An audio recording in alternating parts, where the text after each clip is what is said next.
Magandang hapon mula sa DOST Pag-asa. Ito po yung update natin patungkol sa minomonitor natin previously na low pressure area na ngayon ay naging tropical depression na. Ngayong Tuesday, February 3, 2026. Tulad po ng binanggit natin, kaninang alas 2 ng hapon ay tuluyan na naging tropical depression yung low pressure area na minomonitor natin. At ito ay nasa layong 1,075 kilometers east ng northeastern Mindanao. Ito ay may lakas ng hangin malapit sa sentro na umaabot ng 55 kilometers per hour at pagbugso o biglaang paglakas ng hangin sa paligid nito na umaabot ng 70 kilometers per hour.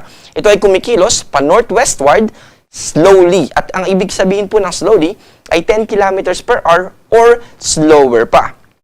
At sa ating forecast track na ipapakita natin sa susunod na slide ay mas makakaapekto ito sa mga susunod pa na araw. Samantala, ito namang hanging amihan ay patuloy pa rin na nakakaapekto at nagdadala ng malamig na temperatura sa malaking bahagi ng northern part ng ating bansa. At bukod sa malamig na temperatura na dala nito, ay meron din itong mga kaulapan, lalo na dito sa Cagayan Valley region, na posibleng magdulot ng mga light rains o mga pag-ambon.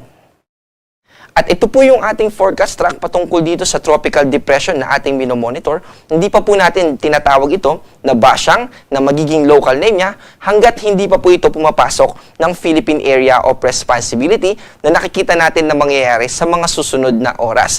Also, advisory pa rin po yung ating inilabas. Magiging bulletin po yung ilalabas din natin pagpasok niya dito sa Philippine Area of Responsibility. At base sa ating forecast track, yung tropical depression niya na category ay mananatili hanggang bukas.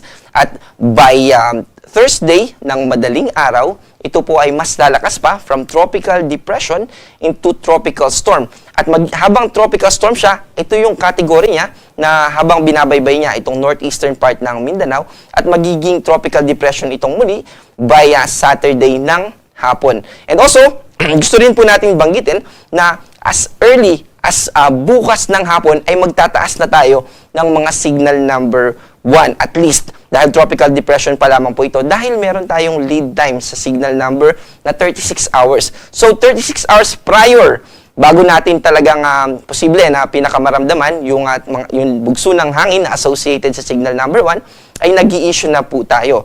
Ang good news naman po dito sa bagyo na paparating ay hindi ito malakas in terms of its category o lakas ng hangin.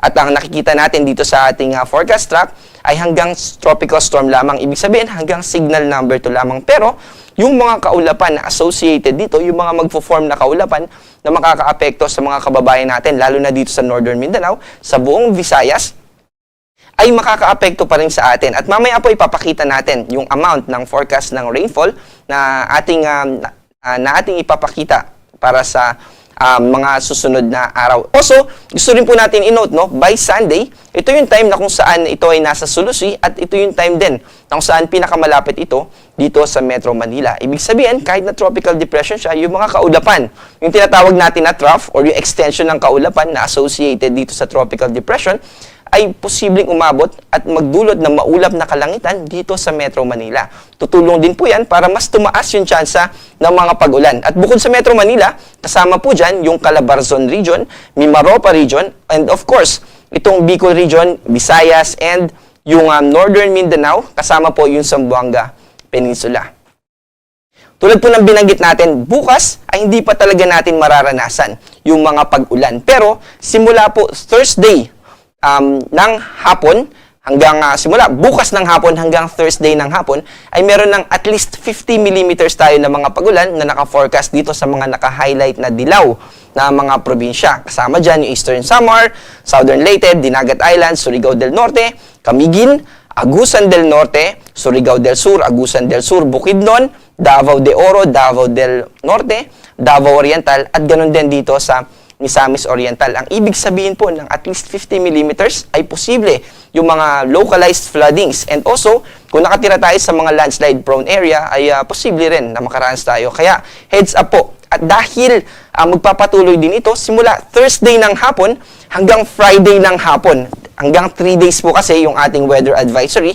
At this time, ay nandito na po banda itong magiging tropical storm po siya at tatawagin din natin siyang basyang. Andito na somewhere dito sa pagitan ng Mindanao and Visayas itong bagyo. Kaya mas malaking lugar na yung mga naka-forecast natin na makakaranas ng at least 50 millimeters na mga pag-ulan.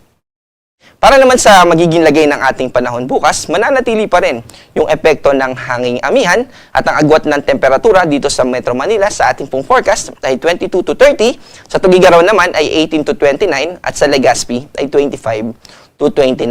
Dito naman sa Palawan, kasama yung Visayas at Mindanao, magiging cloudy po bukas dito sa Northern Mindanao kasama yung Zamboanga Peninsula, ganun din dito sa Davao Region at dito rin sa Caraga Region, kasama rin yung Central and Eastern Visayas. Ibig sabihin ay mataas po yung tsansa ng mga pag-ulan dahil yan sa extension ng kaulapan nito nga bagyo na ating minomonitor. Agwat ng temperatura dito sa Zamboanga ay 24 to 32, sa Cebu naman ay 26 to 29 at sa Davao ay 24 to 33.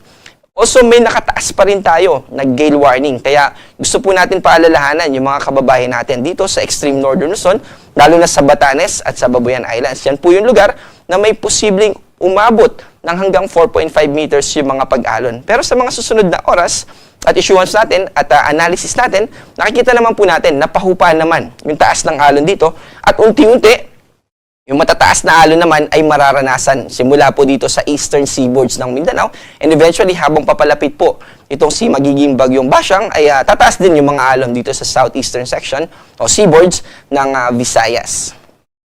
Dito naman sa ating forecast para sa susunod na 3 araw simula Huwebes hanggang Saturday dito sa mga piling lugar sa ating bansa sa Metro Manila ay magiging okay pa rin po yung weather natin hanggang Friday pero by Saturday, dahil po dun sa binanggit natin na paglapit nitong bagyo, ay magiging maulap na at relatively mas mataas na yung tsansa ng mga pagulan dito sa Metro Manila. Sa Baguio City naman ay dahil malayo po ito sa dadaanan nitong bagyo, ay mananatili po na amihan yung makaka-apekto sa atin. Pero sa Legazpi, as early as Friday, ay magiging maulap na po at mataas na yung tsansa ng pagulan natin hanggang sa mga susunod na araw.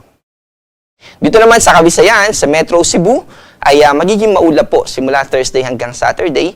Dito na ganun din dito sa Tacloban. Pero sa Iloilo, dahil nasa western section pa ito, banda ng Visayas, ay mas may delay lang na 1 araw. Sa Thursday, okay pa rin yung magiging weather natin, amihan pa rin. Pero by Friday ay makakaranas na tayo ng maulap na kalangitan at mas mataas na tsansa ng mga pag-ulan. Sa Davao at sa Cagayan de Oro naman ay patuloy na makakaranas tayo ng maulap na kalangitan hanggang Friday. Sa Cagayan de Oro naman ay hanggang Saturday. Dito sa Davao, habang binabaybay po nitong bagyong si magiging Basyang, habang papasok ito dito sa ating kalupaan, yung Davao naman po ay unti-unti mababawasan na at magkakaroon na tayo ng improvement sa ating weather condition. Mababawasan din yung chance ng mga pagulan, lalo na by Saturday onwards, hanggang sa weekends and even hanggang next week. Sa Zamboanga City naman ay maaapektuhan po tayo by Friday mainly.